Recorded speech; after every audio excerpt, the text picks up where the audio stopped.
The origin of these people in the Davos Forum, let me tell you, is a club of dark forces. It's a club that controls the destiny of mankind, does not allow a population of 7.5 billion, and enslaves the whole world. Strictly speaking, it should be called the Club of Slave Owners. Who has controlled it for the past few years? Have you seen Trump or Biden participate in these years? How many foreign heads of state have you seen participate in this meeting? Good heads of state will not attend this conference. It is all controlled by the Chinese Communist Party. When did the Chinese Communist Party take control? In 2001, the CCP was chosen to host the Beijing 2008 Summer Olympics and got the ticket to enter the World Trade Organization. The CCP has grown from $1.3 trillion to $15 trillion today.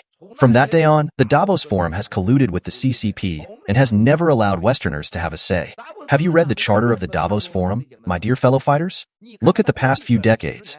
Have they done anything consistent with their charter since the 1970s?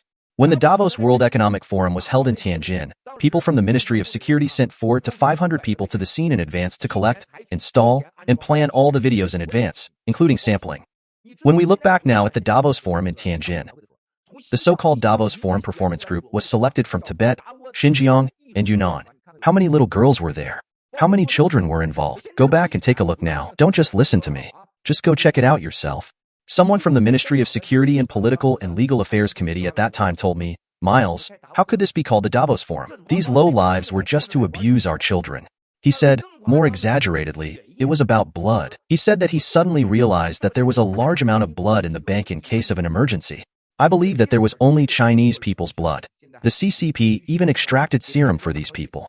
Have you ever seen these old bastards not napping in any meeting? Did you see any of these low lives napping in Tianjin's Davos meeting? Let's look back. How many years has this been? Look at the hotels built in Tianjin at that time. No ordinary person was allowed to stay in those hotels. But we can see one Davos member occupying one entire floor. A total of only about 800 to 1,000 people had attended the meeting. Did you really need to empty all tens of thousands of rooms in the hotels? Empty the entire city? What did you want to do? When I look at the Davos Forum today, which was prepared very well by my fellow fighters, this is evidence of its crime over the past few years.